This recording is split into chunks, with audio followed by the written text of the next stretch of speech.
चलिए अब खंड क स्टार्ट करते हैं। खंड क जो आपको बताया था इसका वेटेज 10 मार्क्स का है। ये है अपठितांश अवबोधनम, यानी एक ऐसा अंश जो आपने पढ़ा नहीं है उसके उस पर आधारित कुछ प्रश्नोत्तर होंगे। तो सबसे पहला काम हमको इसमें करना है, इंस्ट्रक्शंस को बताया गया था जनरल इंस्ट्रक्शन में कि सबसे पहले निर्देशों को पढ़ना है, उसके बाद आपको क्वेश्चन अटेम्प्ट करने हैं। तो इसका जनरल इंस्ट्रक्शन क्या दिया हुआ है, अधोलिखितम गद्यांशम पठित्वा प्रदत्त प्रश्नानाम उत्तराणि संस्कृतेन लिखत। अधोलिखित मतलब अध का मतलब होता है नीचे, अध का मतलब होता है नीचे, लिखित लिखित मतलब लिखे हुए, नीचे लिखे हुए जो गद्यांश है, गद्य का जो एक छोटा सा हिस्सा हिस्सा इसमें दिया गया है, गद्य अंश इसमें जो दिया गया है, इसको पठित्वा यानी पढ़कर प्रदत्त प्रश्नानाम उत्तराणि नीचे दिए गए प्रश्नों के उत्तर संस्कृतेन लिखत है यानी संस्कृत भाषा में आपको उत्तर देने हैं। अब इस पैराग्राफ को हम पढ़ते हैं, इसका मीनिंग भी साथ में समझते हैं, फिर क्वेश्चंस के आंसर देंगे। विशिष्टम ज्ञानम विज्ञानम कथ्यते, विशिष्ट ज्ञान को विज्ञान कहते हैं, जो विशेष ज्ञान है उसको विज्ञान कहते हैं। विज्ञान बलेन संसारे विविधानि चमत्कारपूर्णानि वस्तूनि आविष्कृतानि जातानि, विज्ञान के बल से संसारे यानी संसार में विविधानि यानी अलग अलग तरह की चमत्कारपूर्णानि यानी चमत्कार से भरी हुई है ना, मिरेकलस जिसको हम कहते हैं, वस्तूनि यानी वस्तुएं, आविष्कृतानि जातानि आविष्कृत हो गई हैं यानी जिनकी रचना हो गई, जिनका निर्माण हो गया है, ऐसी ऐसी चीजें साइंस ने बना दी हैं जो हमें लगता है कि अपने आप में एक चमत्कार है। It's a kind of miracle. विज्ञान से चमत्कारेण, विज्ञान के चमत्कार से अधुना सर्वत्र आश्चर्यजनकानि वस्तूनि दृश्यन्ते, अधुना यानी आजकल, सर्वत्र यानी सभी जगह, आश्चर्यजनकानि वस्तूनि दृश्यन्ते ऐसी वस्तुएं दिखाई देती हैं जो अपने आप में आश्चर्यजनक है। समुद्रे विशालानि जलयानानि निर्भयं गच्छन्ति, समुद्र में देखिए तो विशालानि जलयानानि बड़े विशाल, बहुत विशालकाय जो जलयान है, जलयान मतलब पानी में चलने वाली जो नौकाएं हैं बहुत बड़ी बड़ी हैं। निर्भयम, निर्भयम मतलब बिना भय के, गच्छन्ति यानी संचरण करती हैं या घूमती हैं। विशाले गगने वायुयानेन मानवाः अन्य देशम शीघ्रम गच्छन्ति, विशाले गगने यानी बहुत बड़ा जो है गगन यानी आसमान है, इसमें वायुयानेन, वायुयान के माध्यम से नहीं, जो एरोप्लेन है उसके माध्यम से, मानवाः जो मनुष्य है, अन्य देशम शीघ्रम गच्छन्ति दूसरे देश की ओर बहुत शीघ्र यानी जल्दी से, गच्छन्ति जाते हैं या पहुंच जाते हैं। विद्युत बलेन, विद्युत कहते हैं इलेक्ट्रिसिटी के लिए, तो इलेक्ट्रिसिटी के बल से, शीतकाले उष्णता सर्दियों के समय में उष्णता यानी गर्मी, ग्रीष्मकाले च शैत्यम प्राप्यते और गर्मी के मौसम में शैत्यम यानी ठंडक हमको प्राप्त होती है। तो जो इलेक्ट्रिसिटी है इसके इन्वेंशन ने हमारे जीवन में क्या प्रभाव डाला है कि सर्दियों के समय में तो हमें उष्णता यानी गर्मी प्रदान कर देती है, और ग्रीष्म काल में शैत्यम यानी ठंडक, तो एसी आदि की व्यवस्था जो है साइंस ने हमारे लिए की है, जिसकी वजह से गर्मियों में हमें ठंडी हवा प्राप्त हो पाती है और सर्दियों के समय में हीटर वगैरह के थ्रू हमें उष्णता, गर्मी प्राप्त हो पाती है। तो अति विशालानि उन्नतानि च भवनानि विज्ञानेन निर्मीयन्ते, अति विशाल यानी जो साइज में बहुत बड़े हैं, उन्नत यानी ऊंचे ऊंचे, भवनानि जो भवन है, बिल्डिंग है, विज्ञानेन निर्मीयन्ते विज्ञान के माध्यम से ही इनका निर्माण किया जाता है। ठीक है, तो क्योंकि मानव ने उस साइंस को क्रैक कर लिया है कि किस तरह से कंस्ट्रक्शन किया जाए कि भूमि पर ऊंची ऊंची इमारतें बनाई जा सकती हैं, तो इसलिए इस साइंटिफिक नॉलेज की वजह से हम अति विशाल बहुत बड़े बड़े जो है इमारतें बना पाते हैं। आधुनिक युग में यानी आज का जो समय है, इसमें चल दूरवाणी का मतलब हुआ आपका मोबाइल, दूरदर्शनम यानी जिसको आप टेलीविजन कहते हैं, संगणकम यानी कंप्यूटर जिसको आप कहते हैं, रेडियो, इंटरनेट इत्यादि ने सर्व सुलभाने जाता, ये सारी चीज़ें, रेडियो, इंटरनेट, टीवी, मोबाइल, संगणकम यानी कंप्यूटर इत्यादि, ये सारी चीज़ें सर्व सुलभानी सभी के लिए सुलभ, सुलभ का मतलब होता है जो बहुत आसानी से आपको प्राप्त हो जाए, जाता नहीं यानी हो गई है, ये सारी चीज़ें बड़ी इजीली अवेलेबल हो गई हैं। सुखोपभोगाय अनेकानि उपकरणानि आविष्कृतानि जाता है, सुख के उपभोग के लिए यानी इंसान को सुखी बनाने के लिए, उसके कठिनाइयों को कम करने के लिए अनेक उपकरणों का आविष्कार हो चुका है। येन अस्माकं जीवनम सुलभम जातम्, इन आविष्कारों की वजह से क्या हुआ है, आविष्कारों की वजह से हमारा जीवन सुलभ हो गया है। संप्रति विज्ञानम ही अस्माकं मानव सभ्यतायाः मूलम अस्ति, संप्रति यानी अब वर्तमान में विज्ञान हमारी पूरी मानव सभ्यता का मूल माना जा रहा है। अब ये देखिए, ये जो पैराग्राफ हम लोगों ने पढ़ा, इस पे आधारित जो प्रश्नोत्तर है वो आप नीचे ध्यान से देखेंगे तो आपको 3 तरह के प्रश्नोत्तर, बल्कि 4 तरह के प्रश्नोत्तर इसमें आपको देखने को मिलते हैं। तो मैं समराइज कर देता हूँ। पहले वाले जो है वो एक पदेन उत्तर था, यानी वन वर्ड आंसर वाले हैं, जिसमें आपको एक शब्द में आंसर देना है। जो दूसरे तरह के प्रश्न इसमें दिए गए वो पूर्ण वाक्य न उत्तर था, आपको पूरे वाक्य में उत्तर देना है। तीसरा जो है वो, ये हमेशा जो ये क्वेश्चन है, क्वेश्चन नंबर 1 का ई, ये हमेशा अनुच्छेद के लिए शीर्षक पर आधारित होता है कि इसको आपने कोई टाइटल देना है, इसको आप क्या नाम दोगे, इसको क्या शीर्षक दोगे। और इसके बाद जो आपका ये ई नाम से जो प्रश्न आता है, यथा निर्देशम उत्तरतः, इसमें से केवल 3 आपको अटेम्प्ट करने हैं, लेकिन ये व्याकरण आधारित होते हैं। तो अभी हम इसको सॉल्व करने की कोशिश करेंगे, तो उसमें आपको ये समझ में आ जाएगा। अब देखिए, हमें हमेशा ये ध्यान देना है कि इन क्वेश्चंस के आंसर कैसे आइडेंटिफाई किए जाते हैं। सबसे पहले तो आपको वोकेबलरी आपकी स्ट्रांग होनी चाहिए। और वोकेबलरी कैसे स्ट्रांग होगी, जब आप कंटिन्यूसली रीडिंग करेंगे और हर दिन 2, 3, 4, 5 शब्दों के अर्थ जानने की कोशिश करते रहेंगे लगातार वर्ष पर्यंत, तो ऑटोमेटिकली क्या होगा कि संस्कृत में आपकी गति बनेगी और आप आसानी से पढ़ भी पाएंगे और शब्दों को समझ भी पाएंगे। आप ध्यान देंगे तो बहुत सारे शब्द आपको हिंदी से मिलते जुलते दिखाई देते हैं, जिसकी वजह से आपके लिए क्या होता है, अगर आप जरा भी ध्यान दें तो संस्कृत के वाक्य को समझना काफ़ी आसान हो जाता है। पहला प्रश्न है जो अ है आपके सामने, एक पदेन उत्तर था, वन वर्ड में आपको आंसर देना है। और कहता है केवलम प्रश्न द्वयम। नीचे आपके पास 3 प्रश्न दिए हुए हैं, आप यहाँ ध्यान से देखेंगे तो एक ये है पहला वाला, सेकंड ये है और थर्ड ये है नेक्स्ट पेज पे। आपको केवल प्रश्न द्वयम, केवल कोई 2 प्रश्न आपको इनमें से अटेम्प्ट करने हैं। इसीलिए स्टार्टिंग में लिखा गया था कि प्रत्येक प्रश्न के निर्देश पे भी आपको ध्यान देना है। तो विशिष्टम ज्ञानम किम कथ्यते, विशेष ज्ञान किसे कहा जाता है। अब यहाँ देखो, आप इस लाइन को ढूंढो, विशिष्टम ज्ञानम कथ्यते, इसकी जगह पर उन्होंने क्या लिखा हुआ है, किम कथ्यते। तो ऑटोमेटिकली आप समझ जाइए आंसर क्या होगा, करेक्ट, विज्ञानम। ठीक है। तो आपको एग्जामिनेशन में जब आप लिखेंगे तो आप क्या करेंगे, प्रश्न संख्या 1, प्रश्न संख्या 1 का अ, और अ के अंतर्गत आप कर रहे हैं ये फर्स्ट वाला। ठीक है। तो इसका आंसर आप क्या लिख देंगे, विज्ञानम। करेक्ट। इस तरीके से आपको प्रॉपर क्वेश्चन का नंबरिंग देते हुए आंसर देना है। समुद्रे विशालानि जलयानानि कथम गच्छन्ति। कथम का मतलब होता है कैसे, इंग्लिश में आप कहते हैं हाउ। ठीक है। तो समुद्र में जो बड़े बड़े जलयान है, कथम गच्छन्ति, वो कैसे जाते हैं। तो अब ध्यान से देखो, ये वाली जो लाइन है आपको इसमें आंसर दिखाई देगा, समुद्रे विशालानि जलयानानि निर्भयम गच्छन्ति। निर्भयम, बिना भय के, भय रहित होकर के जाते हैं। ठीक है। तो जब ये नेक्स्ट क्वेश्चन करेंगे तो आप इसका वन वर्ड आंसर क्या लिखेंगे, निर्भयम। ठीक है। निर्भयम यानी बिना किसी भय के। इसके बाद अगला प्रश्न देखिए, अगले प्रश्न में पूछता है, संप्रति अस्माकं मानव सभ्यतायाः मूलम किम वर्तते। संप्रति मतलब वर्तमान में, यानी आजकल या आज के समय में, अस्माकं मानव सभ्यतायाः, हमारी जो मानव सभ्यता है इसका मूल क्या है, इसका आधार किसे माना गया है। तो ये अंतिम पंक्ति जब आप देखिए तो यहाँ पे आपको आंसर मिल जाएगा, संप्रति विज्ञानम ही अस्माकं मानव सभ्यतायाः मूलम वर्तते। तो हमारी मानव सभ्यता का मूल किसे माना गया है, विज्ञान को। तो जो यहाँ पे थर्ड क्वेश्चन जो होगा पहले के अ का, इसका आंसर क्या हो जाएगा, विज्ञानम। हालांकि आपको प्रश्न पत्र में इनमें से कोई 2 ही अटेम्प्ट आपको करने हैं, क्योंकि ये देखिए आप यहाँ मार्क्स देखिए, 2 क्वेश्चन 1-1 मार्क्स के और मिलके आपके 2 मार्क्स बन जाएंगे। तो इंस्ट्रक्शंस पे आपको जरूर ध्यान देना।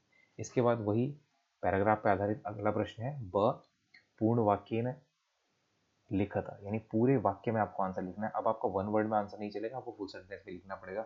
अगर आप वन वर्ड में इसका आंसर देते हैं तो इन्विजिलेटर के ऊपर है कि वो सॉरी, जो आपके कॉपी चेक करने वाले उनके ऊपर है कि उसका पूरे मार्क्स आपको दें या उसके आधे मार्क्स दें।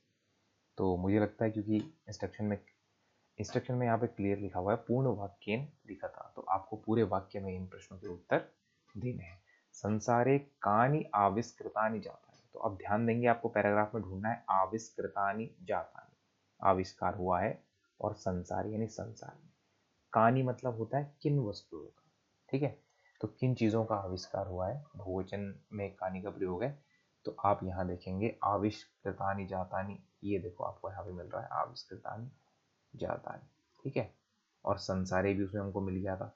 इसका मतलब कहीं ना कहीं इस प्रश्न का उत्तर इस लाइन में, विज्ञान बलेन संसारे विविधानि चमत्कार पूर्णानि वस्तूनि आविष्कृतानि जातानि। तो आप इस पर्टिकुलर लाइन को, जो ब है, उसके पहले प्रश्न के उत्तर में लिख सकते हैं, इस पूरी लाइन।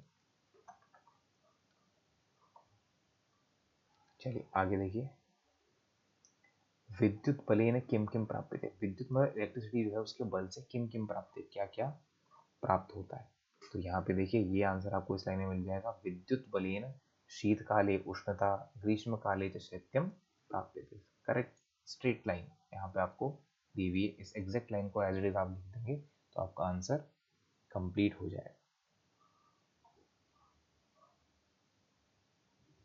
चलिए अगला देखते हैं, आधुनिके युगे कानि सर्वसुलभानि जातानि। आधुनिके युगे यानी आधुनिक युग में कौन सी चीज़ है जो सर्वसुलभ हो गई है, बड़ी आसानी से प्राप्त होने लगी। तो सर्वसुलभानि इस शब्द को एंकर मान लीजिए और आप इसको ढूंढिए कि पैराग्राफ में ये शब्द आपको कहाँ पे दिखता है। ये देखिए इस लाइन में आपको दिखाई देगा, सर्वसुलभानि जातानि, बड़ी आसानी से सुलभ हुई है। अब इस लाइन को स्टार्टिंग से देखते हैं, आधुनिके युगे चल दूरवाणी दूरदर्शनम संगणकम रेडियो इंटरनेट इत्यादि सर्वसुलभानि जातानि। तो आधुनिक युग में जो चल दूरवाणी यानी मोबाइल है, टीवी है, कंप्यूटर है, रेडियो है, इंटरनेट है इत्यादि सर्वसुलभानि जातानि, ये बड़ी इजीली अवेलेबल होने लगी हैं ये चीज़ें। तो इसका आंसर ये पूरी लाइन हो जाएगी। हालांकि यहाँ पे आपको इंस्ट्रक्शन में दिया हुआ है केवलम प्रश्न द्वयम, इनमें से कोई दो प्रश्न आपको करने हैं। तो जो आपको आसानी से जिनके आंसर मिल जाए आप उन दोनों को ही यहाँ पे अटेम्प्ट करेंगे। और ये आपके 2-2 मार्क्स के 2 क्वेश्चन हैं और इनका टोटल वेटेज 4 मार्क्स का है। अब अगला जो क्वेश्चन है ई, बहुत बार ये देखा गया है कि बच्चे इस क्वेश्चन को खाली छोड़ देते हैं, जबकि सबसे आसान क्वेश्चन होता है। अस्य अनुच्छेदस्य कृते उपयुक्तम शीर्षकम संस्कृतेन लिखता। शीर्षक का मतलब होता है टाइटल, आपको इसको एक नाम देना है। इस पैराग्राफ को पढ़ के आपको इसको कोई नाम देना है। जब आपने पैराग्राफ पढ़ा होगा तो आपको समझ में आया होगा कि ये जो पर्टिकुलर पैराग्राफ है, हम ध्यान दें तो ये विज्ञान के ऊपर आधारित है। तो आप इसको एक आसान सा नाम दे सकते हैं, विज्ञानम, ठीक है। आप कह सकते हैं विज्ञान के बल के बारे में बात की गई है तो विज्ञान बलम, या फिर कोई और पर्सपेक्टिव आपको इस पैराग्राफ को पढ़ने के बाद समझ में आया हो तो आप उसको संस्कृत में 1 या 2 शब्दों में लिखने का प्रयास कर सकते हैं। तो आपको इसके लिए एक छोटा सा टाइटल यहाँ पे देना होता है जो कि 1 मार्क्स का क्वेश्चन है। इसके बाद अगला देखिए, ये जो क्वेश्चन है ये प्रॉपर ये एमसीक्यू बेस्ड है, मल्टीपल चॉइस क्वेश्चन है, लेकिन ये ग्रामर बेस्ड ज़्यादा हो, ग्रामर बेस्ड है सारे। विशिष्टम ज्ञानम विज्ञानम कथ्यते, ये line proper as it is paragraph में आई हुई है। तो उसी को कॉमा में देके आपको बता रहा है कि अत्र किम क्रियापदम, इनमें से क्रियापद कौन सा है। क्रिया किसे कहते हैं, आप इंग्लिश में कहते हैं वर्ब। तो एक्शन को रिप्रेजेंट करने वाला इसमें कौन सा शब्द है। अगर आपको इस वाक्य का अर्थ समझ में आ रहा है तो आप तुरंत समझ जाएंगे कथ्यते यानी कहना। कहना अपने आप में क्या है, क्रिया है। बोलना एक क्रिया है, बात करना एक क्रिया है। तो आप तुरंत समझ जाएंगे कथ्यते इसमें क्रिया, क्रियापद है। देखिए इसकी एक शॉर्ट ट्रिक समझाता हूँ, ये हमेशा 100% तो काम नहीं करती, लेकिन आप समझ लिए 90% कह सकते हैं। 90% केसेस में क्या होता है कि जो सेंटेंस आपको दिया होता है उसका अंतिम शब्द ही क्रियापद होता है। 90% मोस्टली आप कह लीजिए। अगर आपको कुछ भी समझ में ना आए, कोई टफ सेंटेंस सामने आ जाए और आपको नहीं समझ में आ रहा है तो आप अंतिम पद को क्रियापद मान सकते हैं। या फिर जो आपने पट धातु के 5 लकारों में जो रूप पढ़े हैं, शब्द रूप पढ़े हैं, उनसे मैच करता हुआ कोई शब्द आपको मिल जाए तो आप उसको क्रियापद मान सकते हैं। तो इसमें जो आंसर है वो है कथ्यते। अगला देखिए क्वेश्चन है, विशालानि जलयानि जलयानानि अनयो विशेष्यम पदम के। अनयो मतलब होता है इन दोनों में, किन दोनों में, कहता है विशालानि जलयानानि, ये 2 शब्द हैं, word number 1 and second word. कहता है विशालानि जलयानि, इन दोनों में विशेष्य पद कौन सा। अब ये ध्यान रखिएगा, विशेष्य पूछा गया आपसे। 2 शब्द होते हैं, एक होता है विशेषण और दूसरा शब्द होता है विशेष्य। जब आपने इसकी परिभाषा पढ़ी होगी विशेषण की, तो जो किसी संज्ञा या फिर सर्वनाम की विशेषता बताते हैं उन्हें हम क्या कहते हैं, विशेषण। पर ध्यान रखिएगा जिनकी विशेषता बताई गई है, विशेषता किसकी बताई गई है? किसी संज्ञा या सर्वनाम शब्द की। इन्हीं शब्दों को बाद में क्या कहते हैं? विशेष्य। इन शब्दों को क्या कहा जाता है? विशेष्य। तो यहाँ पे विशेष्य पूछा गया है, न कि विशेषण। तो कहता है विशाल जलयान। तो विशाल का मतलब होता है बड़ा, और जलयान का मतलब होता है एक ऑब्जेक्ट जो पानी में तैरता है, उसको हम पानी का यान यानी पानी का जहाज कहते हैं। तो बेसिकली ये हो गया, जलयान हो गया एक संज्ञा शब्द, और इसकी विशेषता क्या है कि वो विशाल है, बहुत बड़ा है। तो यहाँ पे विशेषण हो गया विशाल, और जलयानानी क्या हो गया? विशेष्य, और हमसे पूछा गया है विशेष्य। तो ऑटोमेटिकली इसका आंसर क्या हो जाएगा? ख, जलयानानी। शॉर्ट ट्रिक इसकी ये है कि जब भी आपको विशेषण और विशेष्य में दो शब्द दिए हों, तो वही सेम फॉर्मूला लगभग 90% केसेस में जो पहले वाला शब्द है वो विशेषण होता है, और जो दूसरा वाला शब्द है वो विशेष्य होता है। इसको ध्यान में रखिएगा। अगर आपको कोई आंसर नहीं मिल रहा है तो आप इस ट्रिक को इस्तेमाल कर सकते हैं, लेकिन ध्यान रखिएगा इस ट्रिक को इस्तेमाल तभी करना है जब आपको कोई आंसर नहीं समझ में आ रहा है। कोशिश ये करनी है कि शब्द को पढ़ें, उसका अर्थ समझें, उसके आधार पर आप विशेषण और विशेष्य पद का चयन करें। अगला क्वेश्चन कहता है दुर्लभम इति पदस्य किम विलोम पदम गद्यांचे प्रयुक्तम। दुर्लभ जो पद है इसका विलोम क्या गद्यांश में प्रयोग किया गया है? तो आप समझ जाइए, दुर्लभम का मतलब होता है जो बड़ी मुश्किल से मिले। आपके पास तीन ऑप्शन है, सुलभम, सुकरम, सरलम। ठीक है, सरलम का मतलब है सीधा, सुकरम मतलब जो आसानी से किया जा सके, और सुलभम मतलब जो आसानी से प्राप्त हो सके। आप राइमिंग मैच करेंगे तो आपको ऑटोमेटिकली ये समझ में आ जाएगा कि दुर्लभम का जो विलोम पद अपोजिट है वो क्या है? सुलभम। लेकिन हम देखना ये चाहेंगे क्या सुलभम शब्द पैराग्राफ में भी प्रयोग किया गया है?